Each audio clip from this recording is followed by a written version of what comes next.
Hello listeners, I am your speaker Casey, and as many of you may know, I am currently undertaking the Psychology of Coercive Control Master's course at Salford University. I hope that this course will make me more informed and better equipped for future projects and interviews on the podcast. In the meantime, I will be releasing renewed versions of older episodes with updates from previous guests. If you want to find out what I remember from the time of each interview and get in-depth updates from the guests, I've been writing blog posts as I go through older episodes and adding them to my website, cultvaultpodcast.com, which you can also find links to in the episode description.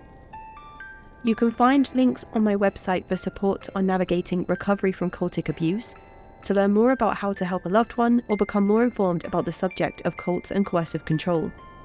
My emails are still open, and I am carefully curating a list of guests to speak with once I am back to interviewing officially next year.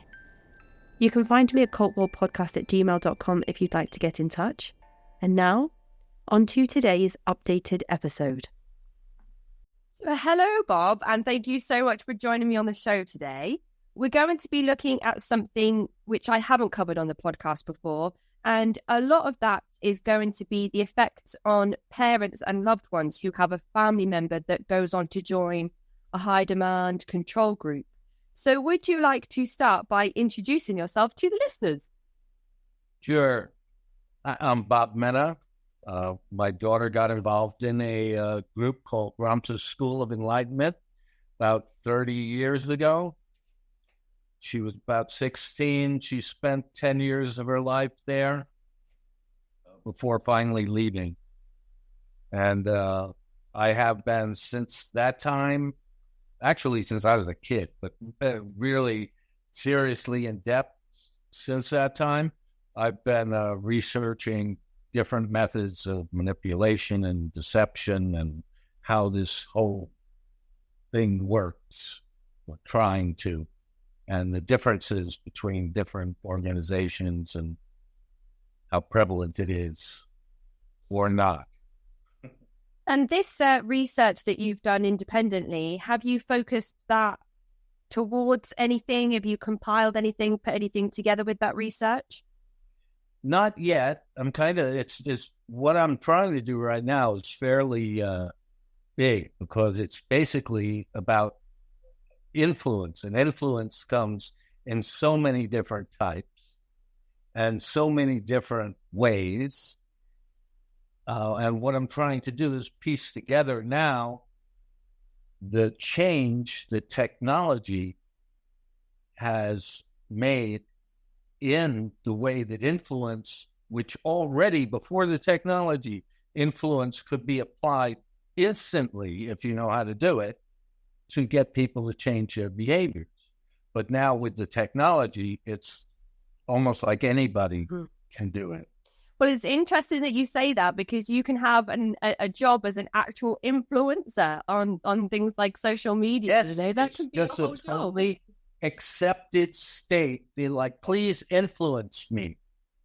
So we've never really had that before.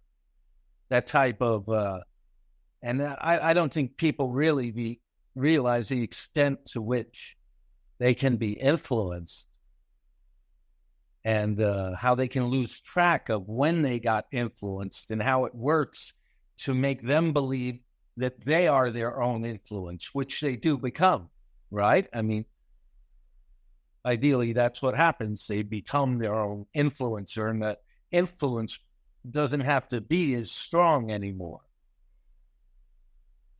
That's a really interesting concept, and I would really enjoy seeing what you managed to pull together with all of this research. Another story. With that as the kind of premise, I think that could be some really interesting content. So we'll have to keep our eyes and ears peeled for that. Yeah, I mean, it is, I'm trying to get it together just for that, because it just goes, you can go on for quite a bit with it. I am going to be speaking with your daughter Alexandra next week about her experiences in this group, and I hope to release both episodes kind of back to back so that people can get an overview of the entire situation that we're going to explore a bit. And you did mention just then before we hit record that there's a link to your story that you encourage people to go and read to get all of the details that we might miss out during our discussion. It's quite a lengthy and in-depth experience that you've explored it in that piece that you've written.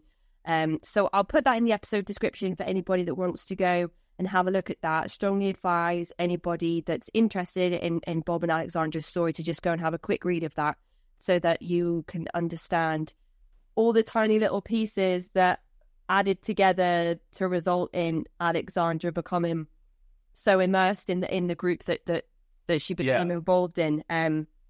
So what was your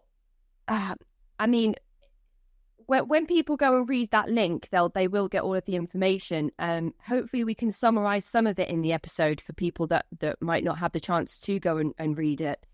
But what was your initial introduction to your daughter being involved in the ex-Ramtha School of Enlightenment? Well, actually, she got involved through a colleague of mine. And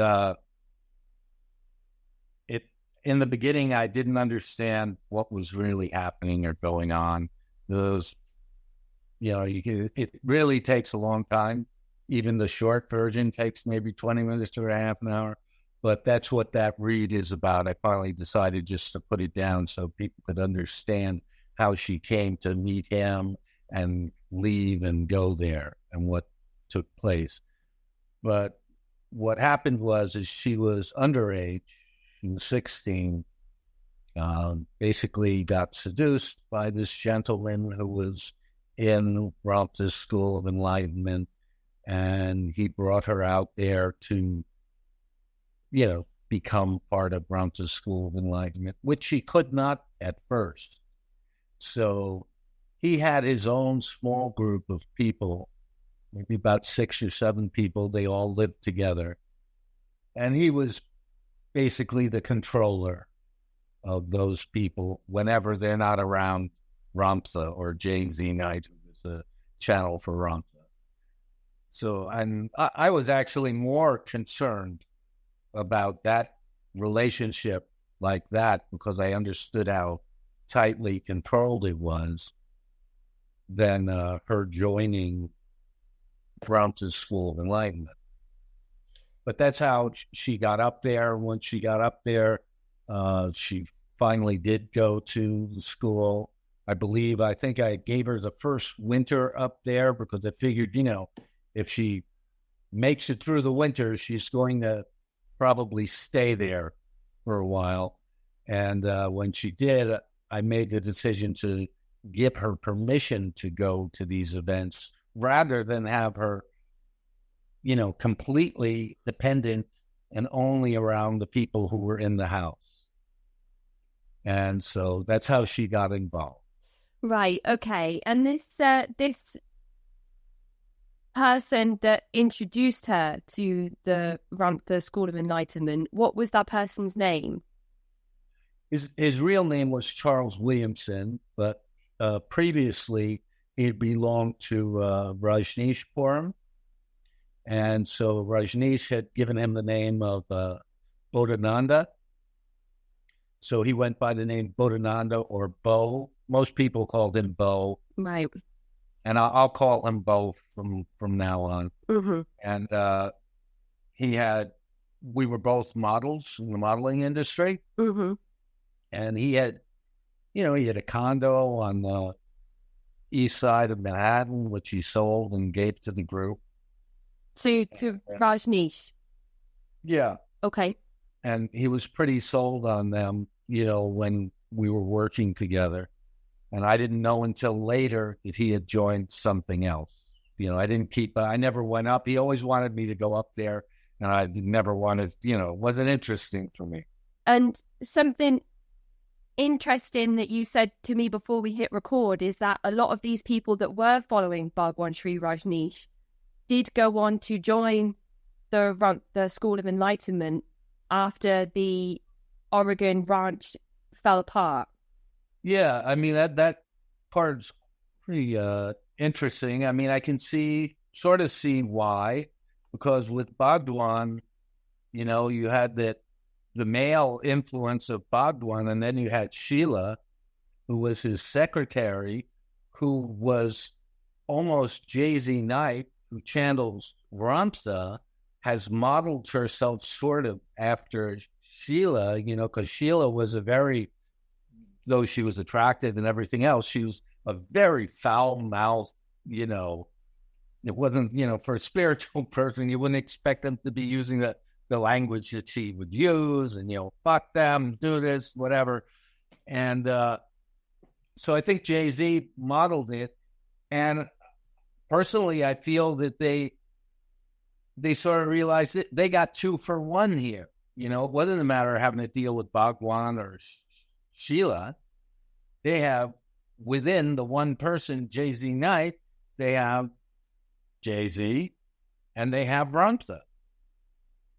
So, and, when you think of what Rajneeshpuram meant and did and what they did there, it totally, people who experienced that part of, it's like the building of Jonestown, there was no real, you're building a society there. So part of his draw, Rajneesh's draw is that he would allow people to do things that they've never done before, like you've never driven a bulldozer? Yeah, get on that bulldozer, pile that dirt over here. I don't care. Just get on it. So, when you have women that are there and they're going, wow, and now sitting on the bulldozer, wow, I can run this thing. So that's a very empowering experience that, can be extremely valuable for somebody. So you can understand how, that real value can then get manipulated. People who were in Rajneesh or now Osho, that they don't gain something from it, from their experiences. It's mentioned sometimes on the podcast as well about how people are often sold on certain movements because of the promise of building a utopia. And then when you are part of that building from the ground up, you can see the buildings come together. You can see the tarmac go down on the gravel road that then becomes an actual stretch of drivable road surface, and all of this comes together, and that you've put some of the bricks into that house, and you've laid the pipe work for certain things, and being an integral part to building that society. It's as you just said there. Well, not only that, it's that because of the attitude, right?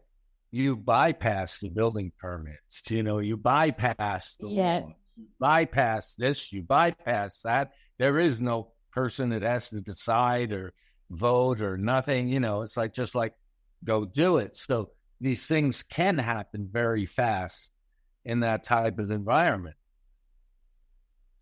The phenomenon that comes with leaving one cult and going straight into another as well, cult hopping, seems to be almost what Bo has done here when he's gone from no longer being in Osho to then going and joining Ramtha. So for people that aren't sure who Bhagwan Sri Rajneesh is or what Rajneeshpuram was or any of those things, there is an episode that you can go and listen to where I speak to Nicola about her book, A Slice of Orange, where she followed Bhagwan Sri Rajneesh. So go back and listen to that episode. But for now, Wild Country as well is a good kind of, I think it's 4-part series, docu-series, where you can see Maranand Sheila in action, very charismatic herself. And I've said on this show a couple of times that I feel like she may have almost been the true cult leader of...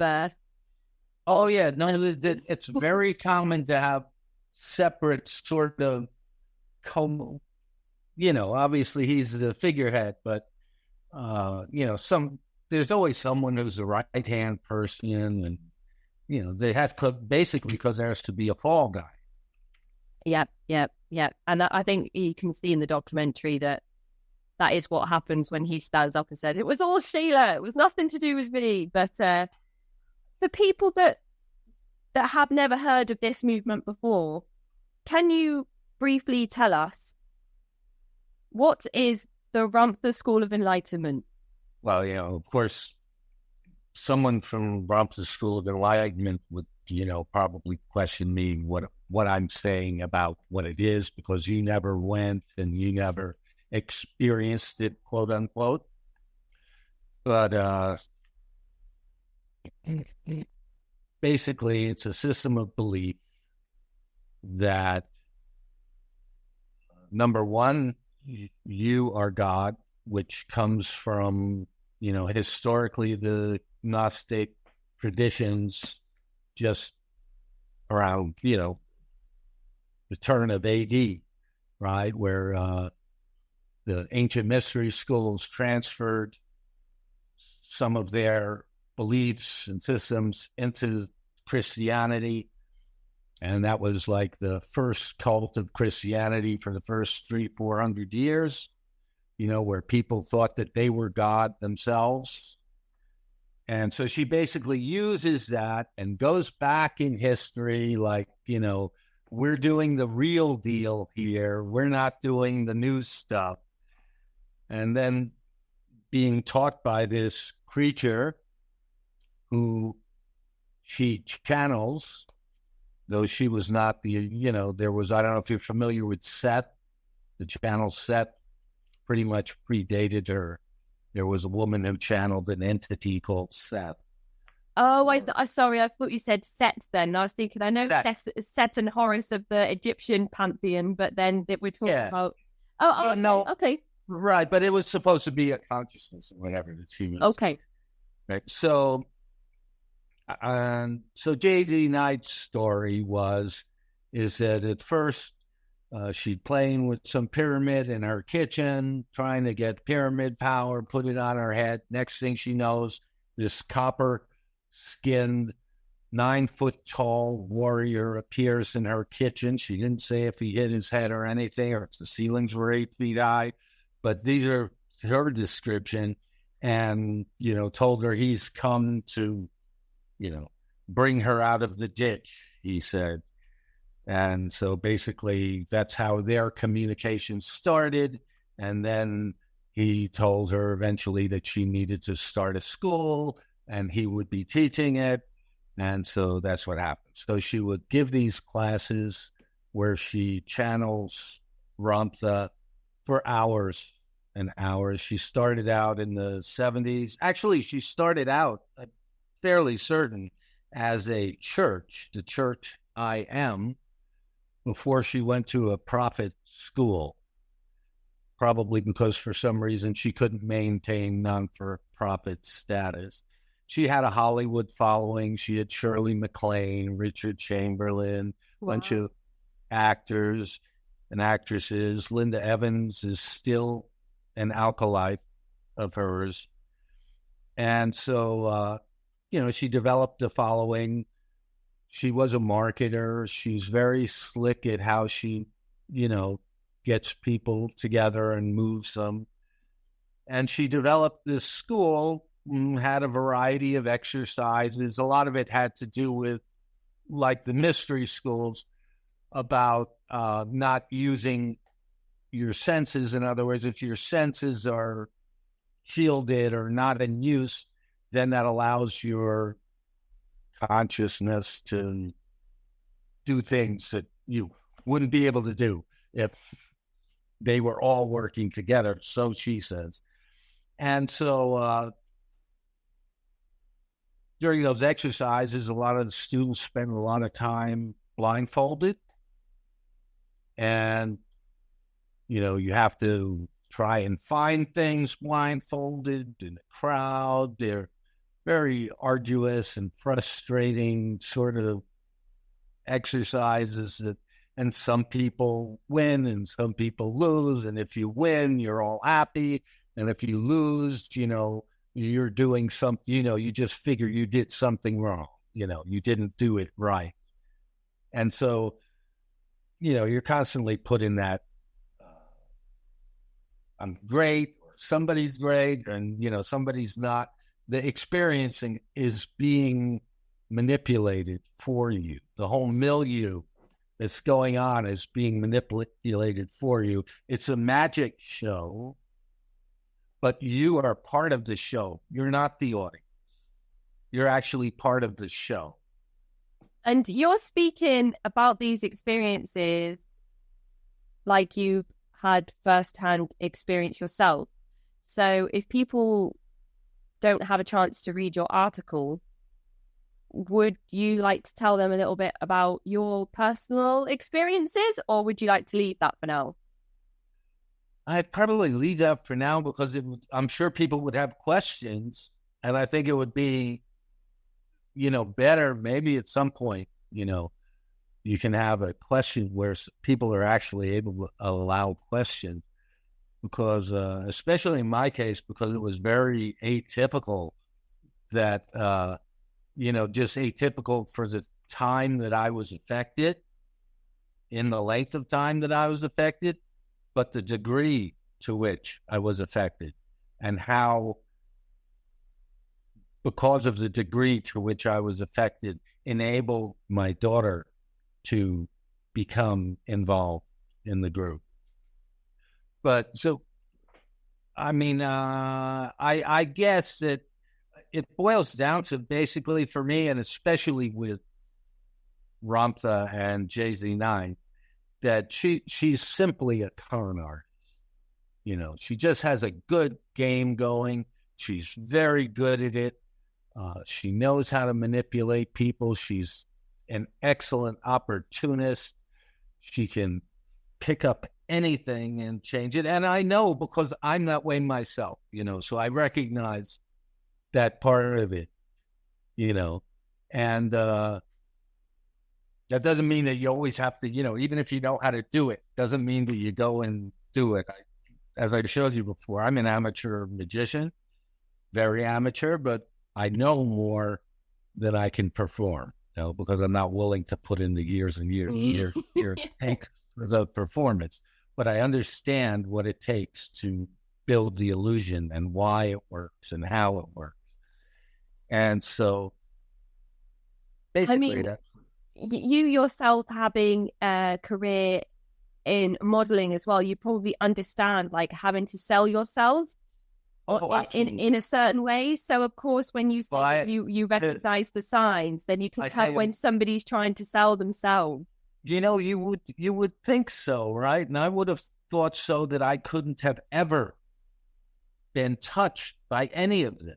When I was 7 and had to, they said, come and tell us what your parents do for a living, and I go back, I asked my dad, what do you do? I knew he was in advertising, but I didn't know what it was and everything.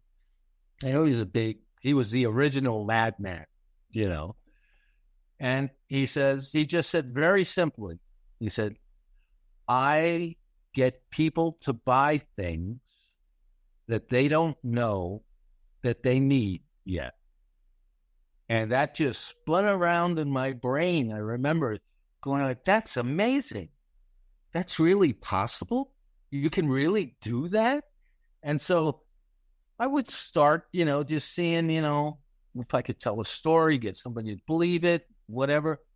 And I learned that this is extremely easy to do once you understand how it works. That's so scary. That's like the power of language in kids' minds. Yeah, no, I mean, I'm so, starting at 7 or 8, I was very much a wheeler dealer. And so that part of it would have led me to, and plus I'd been fooled in my life. I'd been fooled in my life where, I had made decisions where they were not good decisions. I just give you one example. When I was like 16, there were anti-war demonstrations for the Vietnam War in front of the high school. So I'm sitting there, blah, blah, blah, whatever a 16-year-old does at that stage of their life.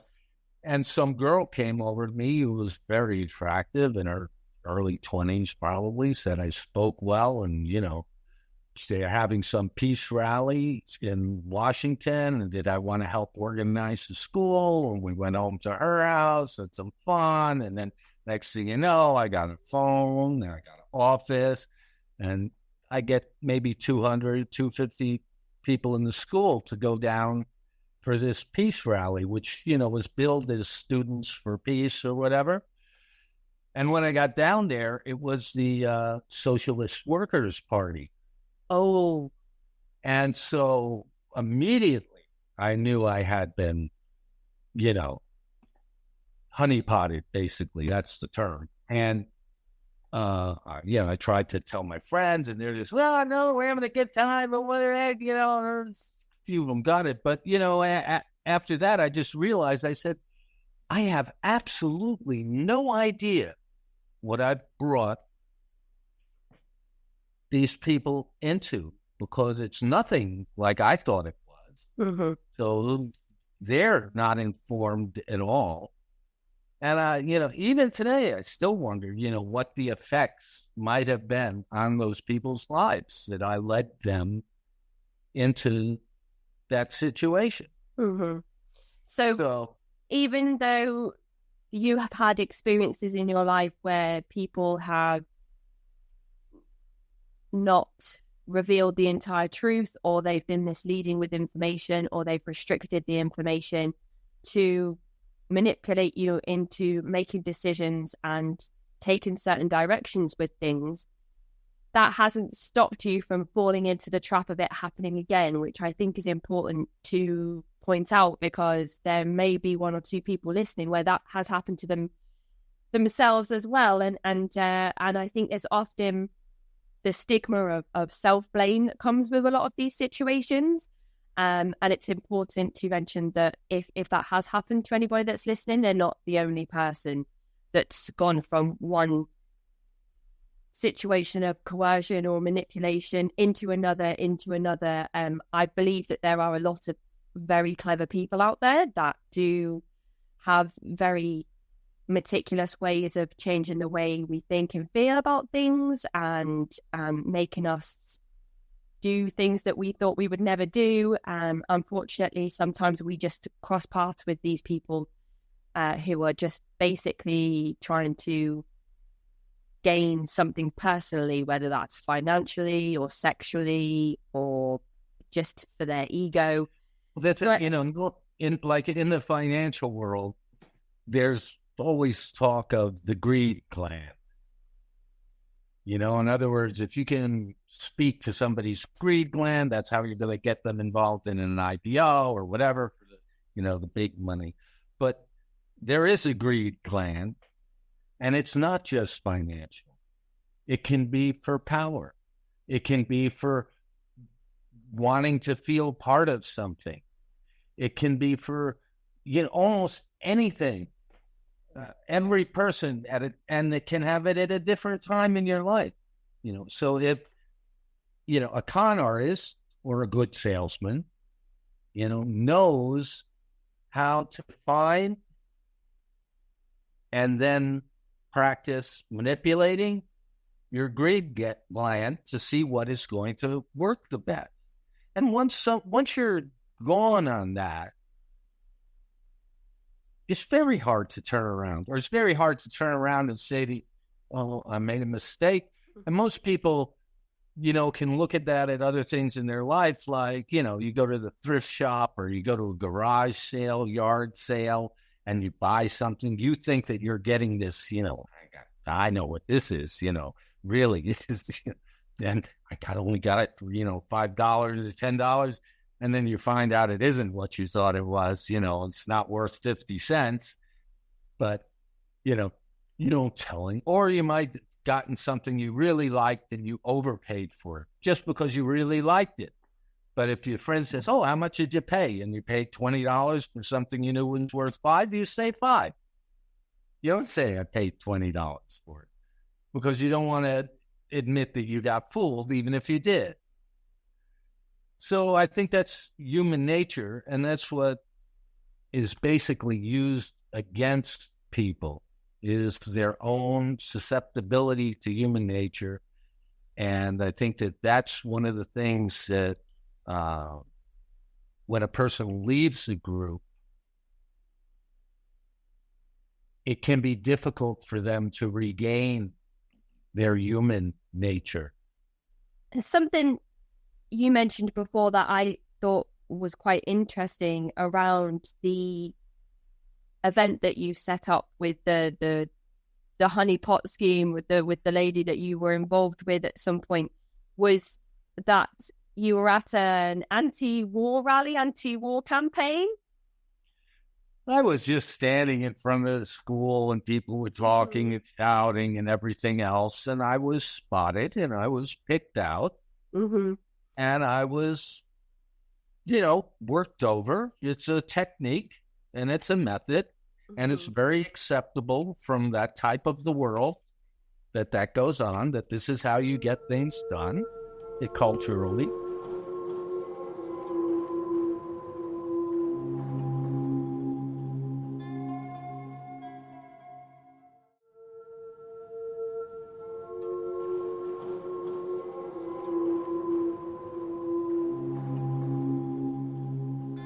At that period in time, I think this kind of maybe all links together as well, just from some of the things I've been reading and researching lately. I've been reading a lot about Charles Manson and his story, and I've been reading so much about Bhagwan Shree Rajneesh and his story. And it's like this period in time with the disenchantment and the counterculture and the 60s and 70s, where people were kind of, the Beatles were massive, and they went and they spent time with a guru. So everyone was like, wow, the thing to do is to go and follow a guru. And then you have like this progressive woman who's coming forward, and she's got this place called the Ramtha School of Enlightenment. Who doesn't want to be enlightened? And then you get to call yourself God. Like who like, that's going to appeal to so many people on so many levels, about, people who are upset with their own God that they've grown up with, their own God that they believe in, but they're no longer kind of aligned with, or kind of no longer on a spiritual journey towards that God. People that are egotistical, people that are on an individual journey, people that don't want to accept any other kind of God, but kind of want something to believe in. To be able to go to this place and to the place that has enlightenment in the name, and then be told sort of like the premise is you are God. That's very seductive. It's very clever. And if you can provide that, well, I mean, it's not really clever. That's a real form of belief and religion going back, long time. But they definitely were using it as a mark, right? And so if you can give someone that, say you're God, and then provide them with some experience that just proves or gives a little taste of that, I didn't know I could do that. I didn't know I could be like that. I didn't know I could feel like this. So they provide you with an experience and a perception that you were not aware of before, and then they label it. They label that experience as you being God, which it may not be at all. It may just be a carefully manipulated, orchestrated experience. So, the labeling and the stuff that goes on, and plus, because she was a woman, and this being that she channeled was this warrior, that's also very attractive, especially since she marketed specifically to middle-aged women who had been divorced. Okay. So you have middle-aged women, just divorced. Usually that means money. They have money that they didn't have before. And now they can dabble in this if they want, and they have power and their new life. I'm starting a new life, a new way of being. And not that there's anything wrong with that. I'm just saying that, in this case and other cases, that they're taken advantage of. those feelings and wanting to start a new life and wanting to be a new person get taken advantage of. It's kind of aligned with Scientology in that way that celebrities are endorsing or taking part in the school as well, because it gives the school that level of notoriety where you can start to have things explained away, like, oh, well, these celebrities wouldn't be involved if they thought there was anything wrong with it, because it would look bad for their image if they became involved in something that wasn't 100% right. So of course, with these celebrities involved, it must be great. And then it comes back to that kind of influence again as well. What are the celebrity world involved in? Oh, well, they're involved in this group and that group and this group, and with that comes a level of trust almost, which is strange, because a lot of these famous people that have so much of this influence are never going to meet 99% of their fan base. But still, it does hold a lot of weight on its own. Right. In other words, they latch on to the fan base. And, the thing that people forget is celebrities are human beings too. Yep, absolutely. And when you're in the celebrity, if you're just attached to the celebrity, you forget that they're human beings. You forget that they can be fooled just as easy or easier than you, because they can afford to be fooled. They can afford to lose $50,000.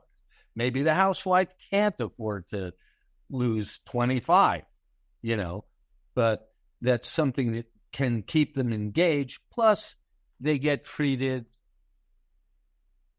differently than the rest of the membership of the organization.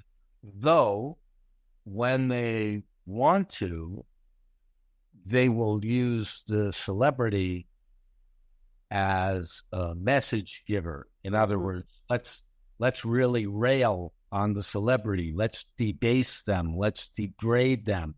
And then everybody's just going like, oh my God, if they could do that to him or her, I don't want to be in that position, It's scary. It's scary. You see it with Scientology, with some people like Leah Remini, the actress who left Scientology, and the fair game policy and all of the things that have happened to her since she's left, and the campaign that she's been on to reveal the truth, but also the things that have been happening to her since she's decided to leave and speak out. And then, of course, there's the famous case with Nexium and all of that going through the courts and all of the stuff that came to light through the various documentaries, but also through the various testimonies that the brave women got on the stand to tell.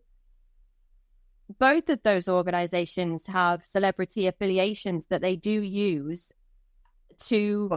So does Ramtha, so did the Maharishi with the Beatles, and so did Rajneesh. I mean, this is a modus operandi. It's not like you're there. I would call them more urban groups. It's not like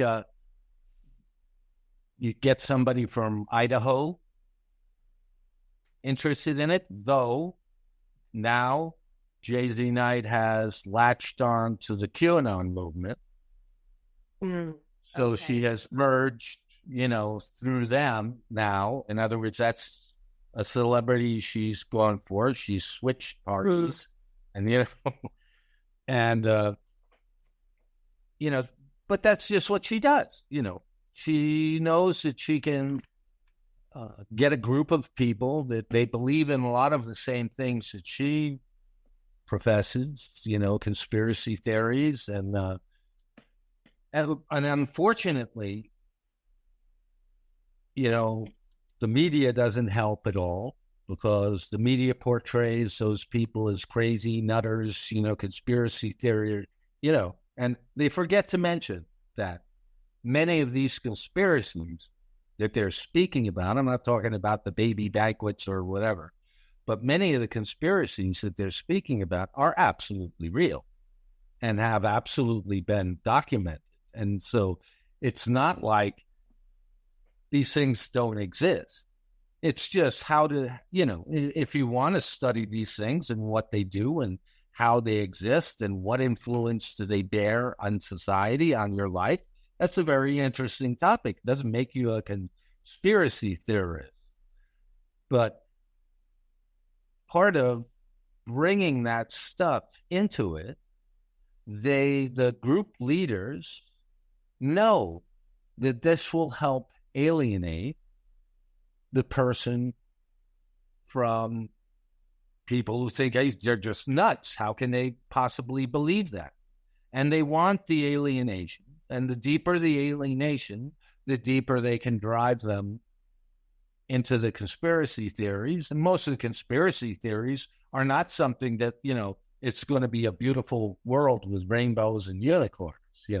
These are lizard people and flying saucers, end of the world stuff, catastrophe, apocalyptic.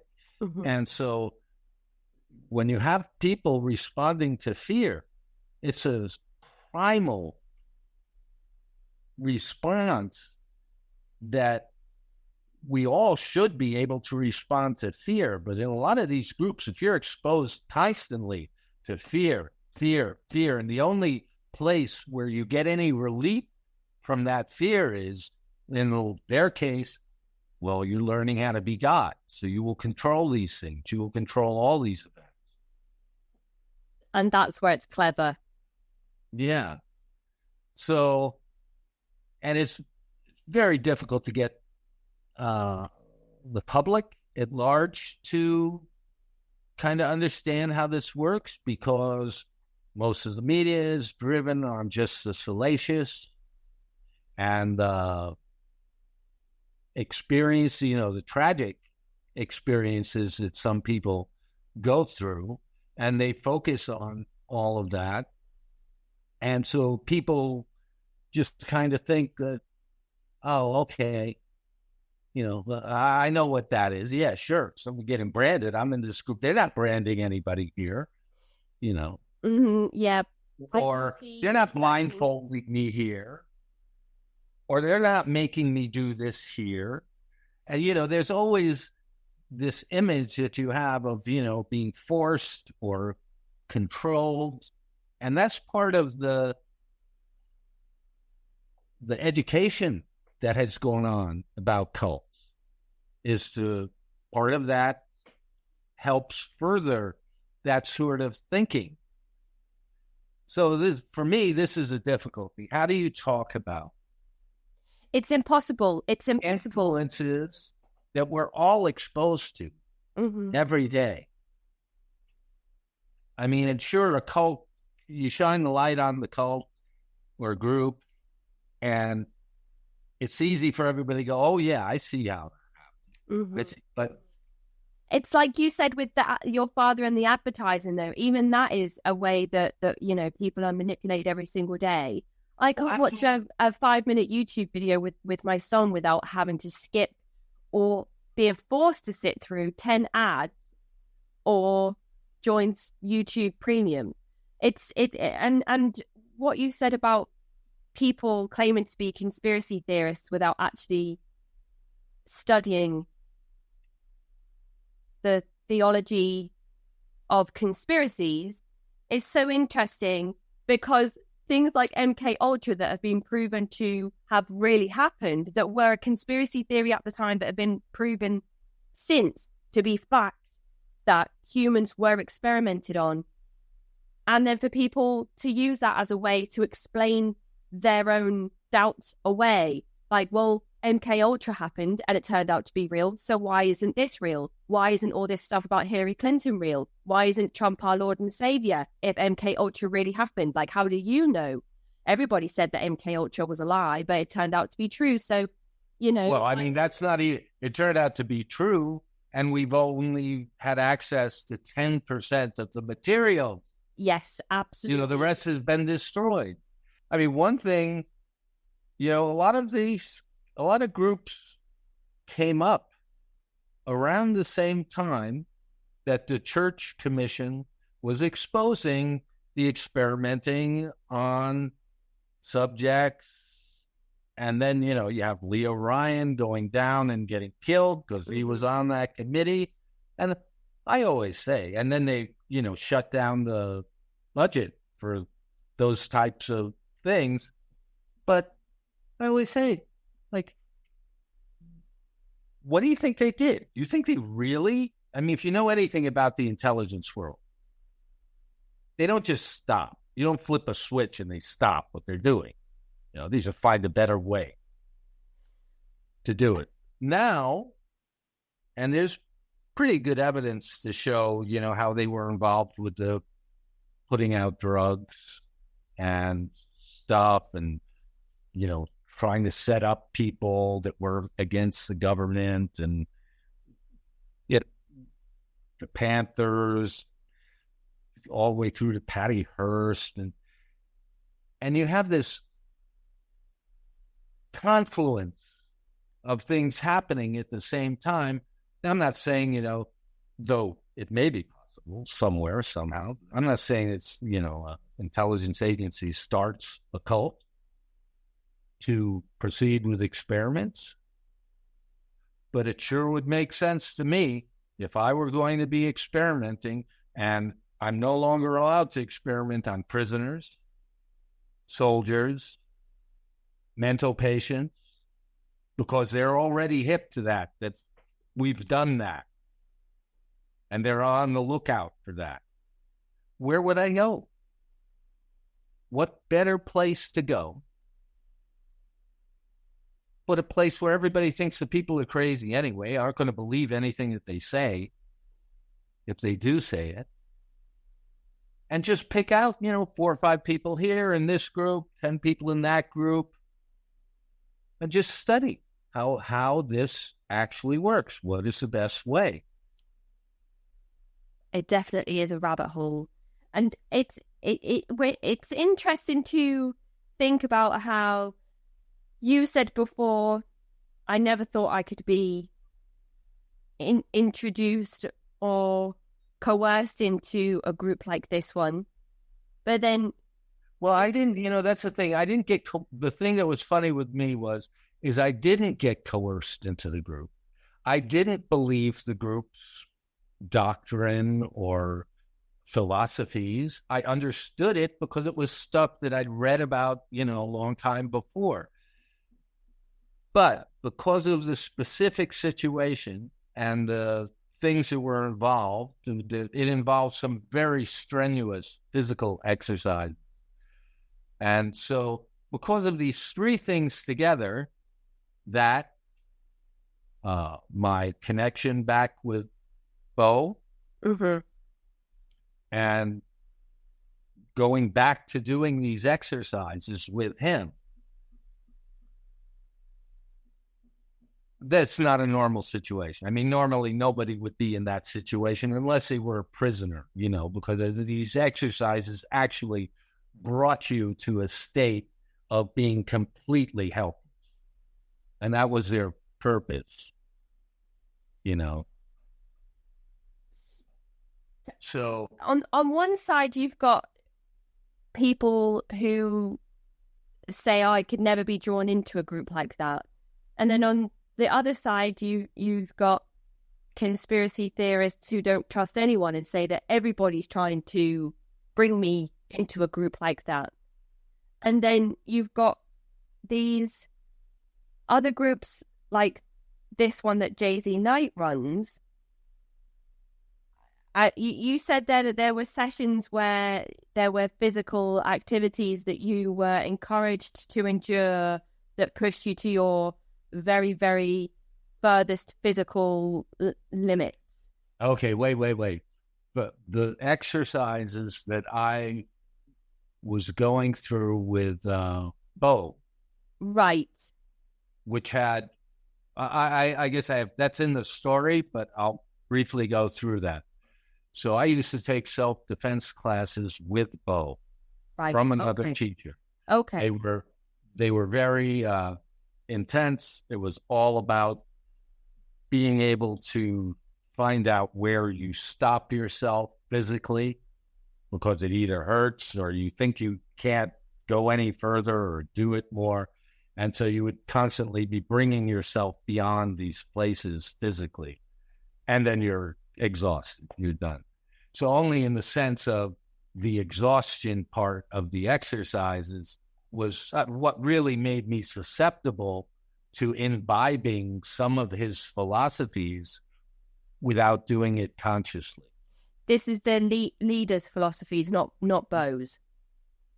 It was probably a mixture of the leader's philosophies along with Rajneesh. It was whatever he mixed up between all of the things that he was involved from the teacher that we had. There was never anything with the teacher that we had where you felt like you had to go or anything like that. And so that's why I say my portion of that was very atypical to somebody joining a group. I didn't want to join the group. I never wanted to join the group. But my thinking abilities and my abilities to react and reason were definitely, completely shut off. And how was this group different to Ramtha? Was it an intermediary thing, or and then it led on to you or your daughter's involvement with Ramtha? Oh, how was Bo's classes? Yes. Okay. He had decided, normally in these classes, when you're doing the exercises, you would just pass out as you're doing it. Oh my goodness. Because you have nothing left. That's it. Bye-bye. Sleepy time. And you go to sleep. And, maybe a couple minutes later, the teacher would just gently shake you and, to go move on to the next exercise or whatever. So Bo had said that he'd learned something that the other teacher's name was Dwight, that Dwight didn't know. And that was to just stay above consciousness, that was when you were learning. So in staying above consciousness when you're about to go to sleep, I mean, really, because it's a sleep. It's not that you're passing out. You're just gone, exhausted. And so to stay above consciousness, the best way I've ever found to describe that state, and it's for sure it's an altered state, is, when you're falling asleep and you're just going to sleep and then you blink awake. Yes. You're going to sleep for a second and you blink awake. I know that all too well, yeah. Okay. So imagine that stretched out for 20 minutes. No. 30 minutes. That's like torture. Well, it doesn't feel like torture. It doesn't feel like torture. No, you don't just to be able to fall asleep. No, you no longer want to be able to fall asleep. It's not about sleep at that point. You are in a different state. You're in a totally different state, Wow, okay. So I guess what happened is that suggestion, that is when you were learning, was just enough for me. I happen to know that I am a very good hypnotic subject. So I guess that's what happened to me. Not that he knew that was what was happening or anything. And when he would do that, normally after the classes, because you can't move physically, it takes a while just to be able to get up off the floor and prop yourself up against something, right, to sit down. It takes you a while before you can get everything working. And we would be talking then or something. And I remember how it first started. I think I said my girlfriend pissed me off or something. And he said, did she piss you off? Or are you pissed off? Go back to that place in the exercises and look at it from there. Soon as he said that, I was in that state again instantly. Oh my goodness. And now I'm examining, well, did she piss me off? Or what is it about her that pissed me off? Or what did I do? Or what part did I play in it, basically?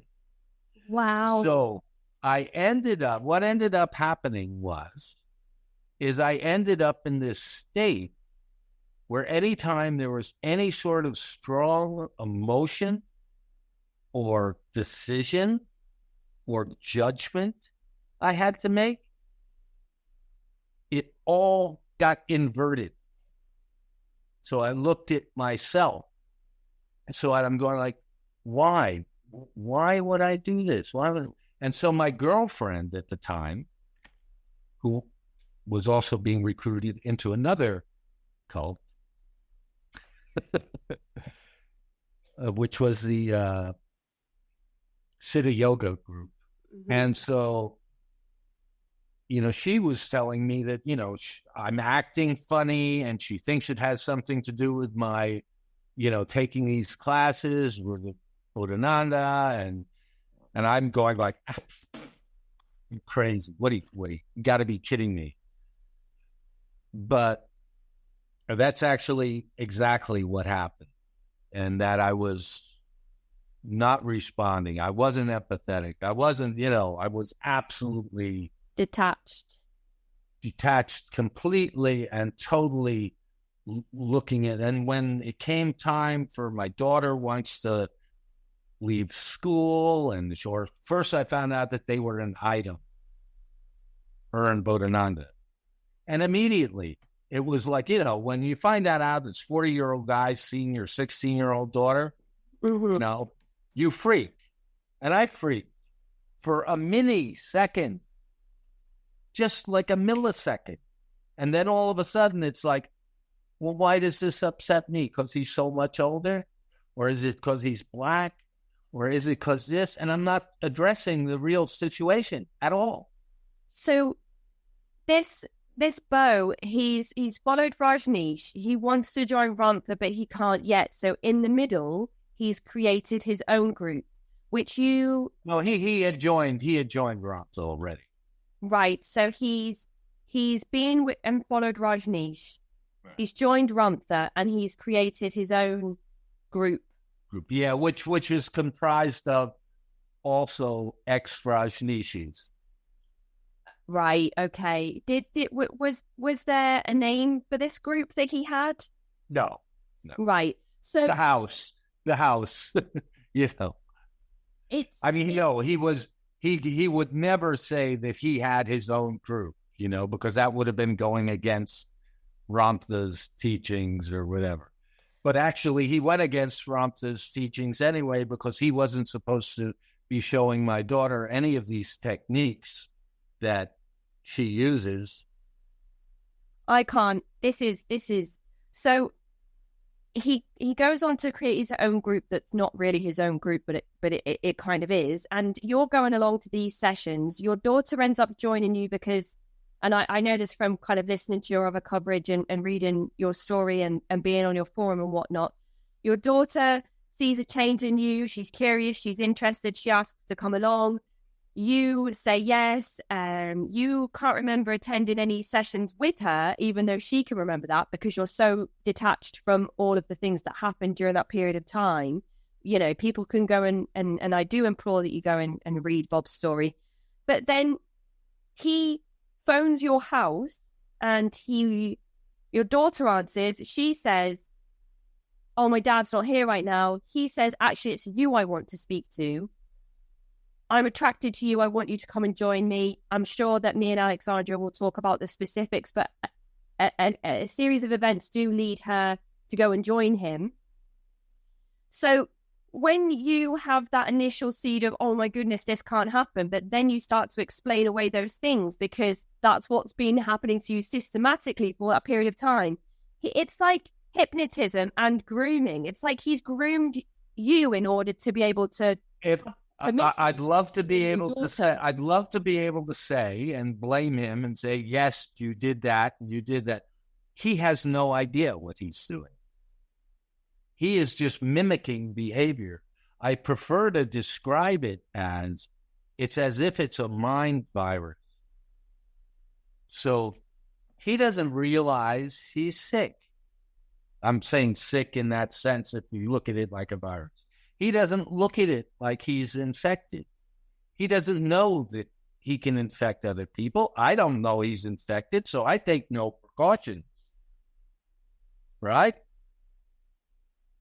And let me tell you, normally I take precautions, but because this was somebody I knew, somebody I'd been involved in business with, he was not a malicious person at all, even if he was arrogant and stuff. But he wasn't a malicious or I don't think he really had an evil bone in his body. So it's just his behavior. And because he had the knowledge of these exercises, which are physically debilitating, though he didn't know that that's what the dynamic was at work, which was giving him the ability to gain control over these other people in the house and to have them believe in him. So it's a hard thing to be up against. And when my daughter, once I realized what was happening, because it came to me in a flash, just like that, I understood completely. And once I realized that, I realized she's a 16-year-old girl. She's been seduced by a 40-year-old guy. She's in love with him. That alone, forget about Ramtha School of Enlightenment or anything else, that alone is problematic. Mm-hmm. And, I have no idea how she's going to react or be affected. And the unknown and what goes through your head, because everything is unknown, it is the torture. That is the torture. Knowing all of the things that might and could happen, and knowing that someone has gotten into your daughter's head. And I knew that because I realized he had gotten into my head. And again, not maliciously, he just infected me. It's just like a mind virus. It's so hard for me to listen to you say that with no judgment or resentment or... Oh, no, you can judge and resent. Absolutely. Because I feel as though he knew that your daughter was something that he wanted or desired, or he, said that he felt attracted to, and then kind of used the position that he had found himself in or put himself in, whichever way you look at it, to take her and be with her. Absolutely. And not even do that. That was his meal ticket back there, So when I say he didn't do it deliberately, I mean it like this. I mean, he didn't sit there and pre-plan what he was going to do. He didn't sit there and go, okay, I'm going to get Bob all messed up in his mind. I like his daughter, so I can take his daughter and she can be mine up in Yale, Washington. He just thought that he was being himself. And part of that comes from Rajneesh, where everything was allowed. Everything was allowed. Very, very everything was allowed. Sexually. And that's part of the freeing, if you go somewhere and they say, you're coming from a place that says, no, you can't do this, you can't do this, you can't do this, you can't do this. And all of a sudden you're in a place where they say, oh, we don't have rules here. The only rule is be happy or whatever it might be. And so I think he actually thought that he had created this situation. He would have thought that he had created this situation, and that's not a bad thing. That once he realized that he had feelings for my daughter, once he realized that, he went further to create it, to make it happen. Never thinking for a second the consequences or the, what's happening down the road. It's very much self-centered philosophy in the moment, just like Rajneesh used to say, you burn your bridges and you move forward. You don't look back. I'd never considered until this conversation. I always thought that there was only one type of person that came out of a high demand control group like Osho. And it's hard for me to kind of have this realization now that other people that might emerge from these groups are and I'm not saying that Bo was doing this. Maybe he was, maybe he wasn't. There are people that will take the very meticulous, systematic methods of control that those people that they followed for so many years use, and then use them themselves to benefit themselves. And I've never thought, I've only, maybe it's because I'm naive, but I've only ever thought, wow, these people that finally kind of snap. You talked about having that snap moment where you know, the snapping happened and you realized, whoa, this is what's been happening and this is what's going on.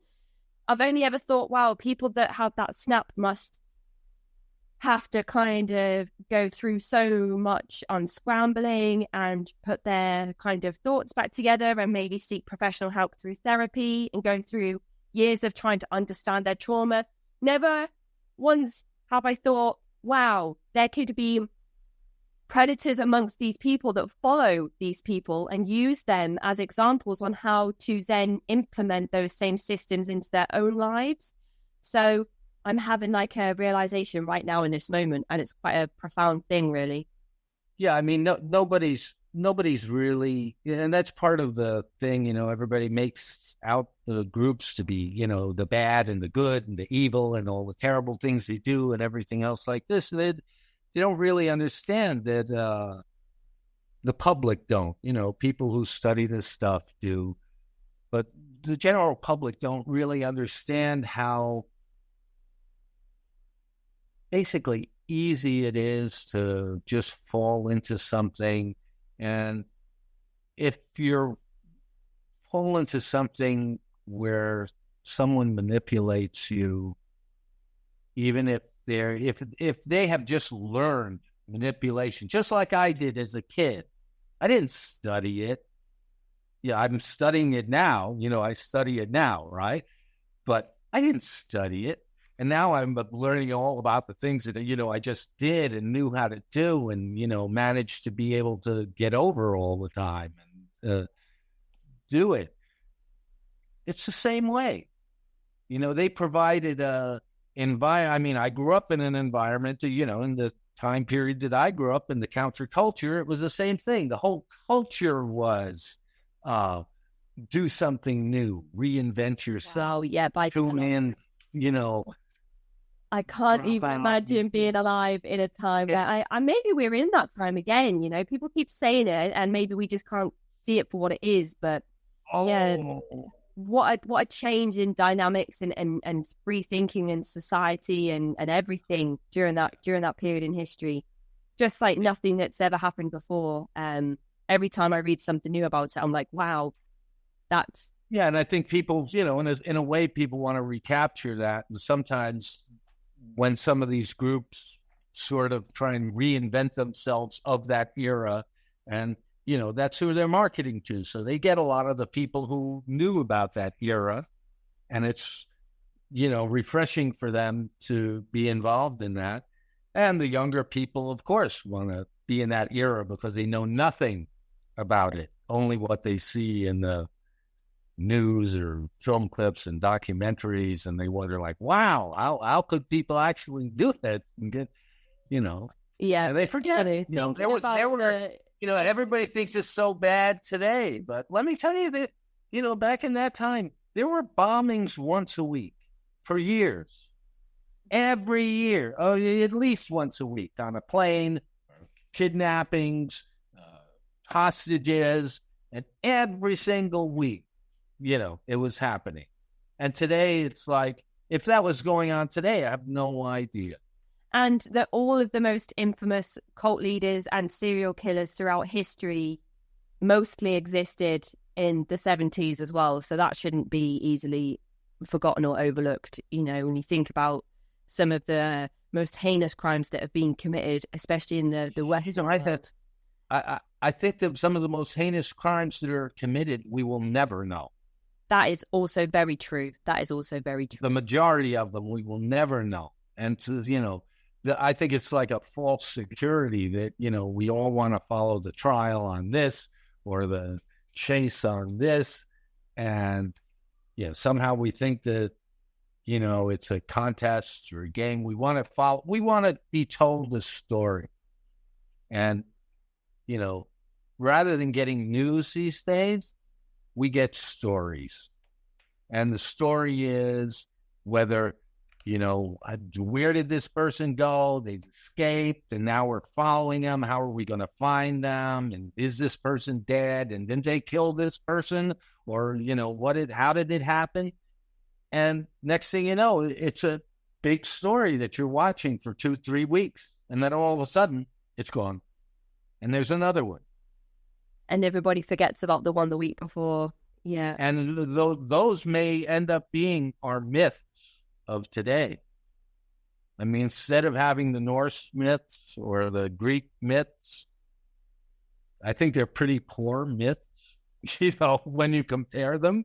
But so you mentioned earlier on that your daughter goes with Bo, and your daughter Alexandra, she goes, and you say, well, if she survives the winter, if she stays in Yelm, Washington for all of winter, I'll start to take her, move over there seriously, and understand that she's committed then, and then think about what to do next. So I always took it seriously. Yes, yeah.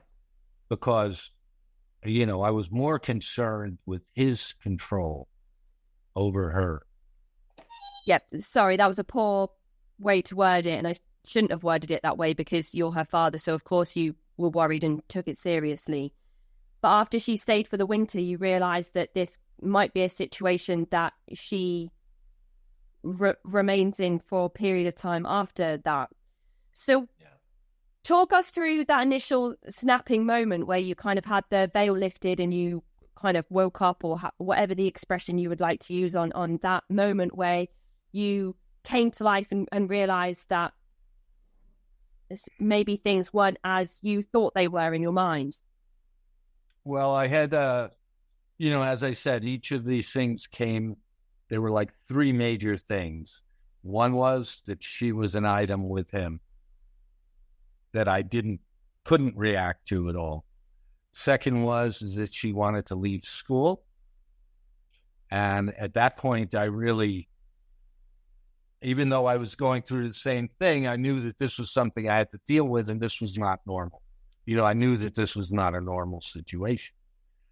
And so, with her mom, I tried to, find out. She was not able to really articulate why or what, other than just which was kind of standard answer in Ramtha, because I want to. I know I want to.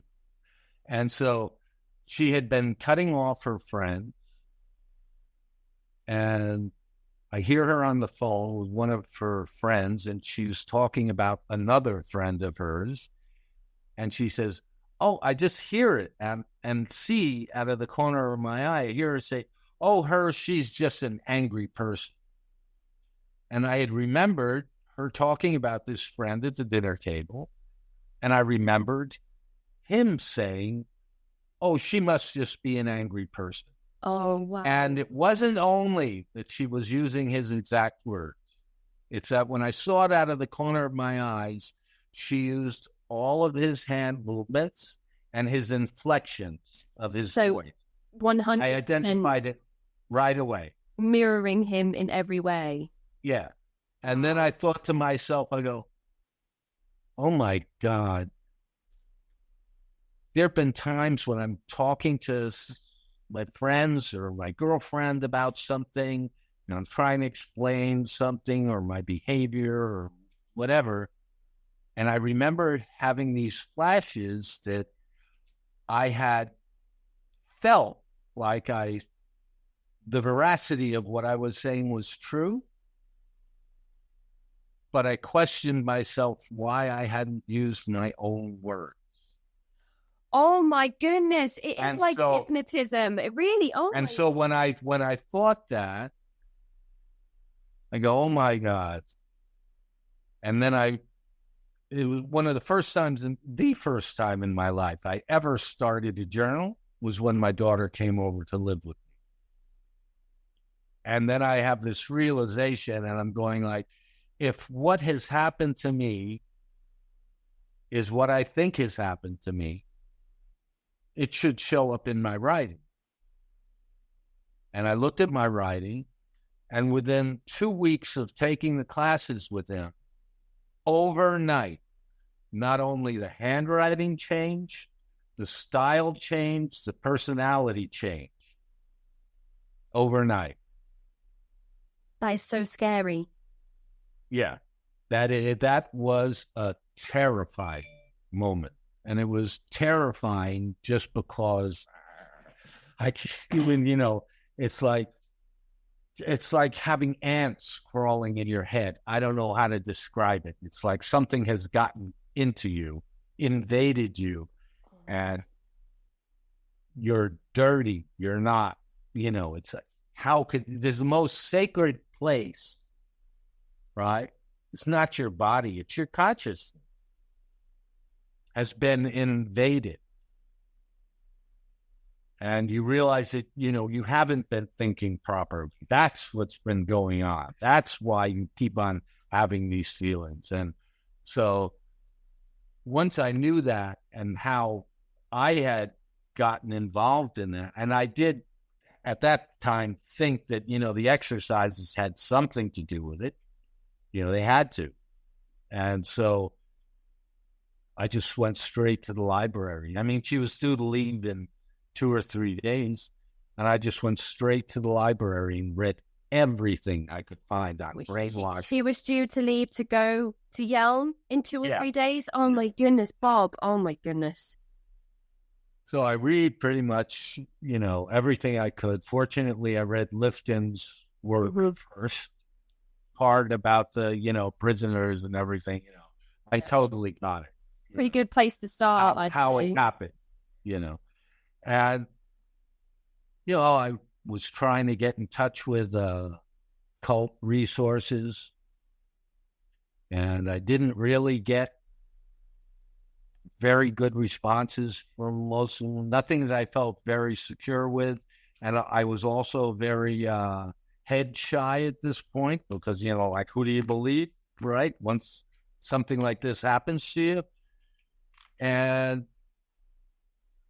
I eventually got in touch with, and I got a range of things where you should tie her her up in the house so she can't go. Like serious, like severe deprogramming. Yeah. To, well, there's nothing you can really do. She's in the honeymoon stage now, you got to wait, you got to, So I didn't really get any consensus other than to try and remain in touch with her.